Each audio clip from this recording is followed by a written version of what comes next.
okwu na-ejele ndị late comers ndị agha aga oge ọbụla gị na ba ka ha agba babịa late and babịa ọdụlụba normal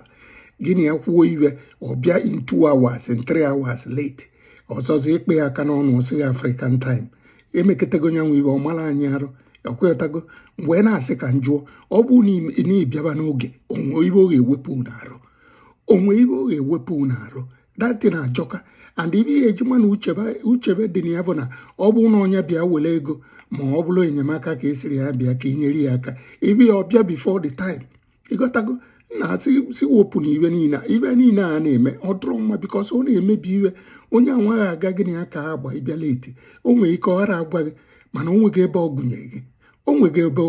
onye ka m ji wee sị ka uche anyị dị ya gị na mmadụ kwuo iwe ịpụta n'oge ịghọtago ịpụta n'oge maka o nwere ibe unu ji wee kanye nye taim ọ bụrụ mgbe o ji wee sọ wee na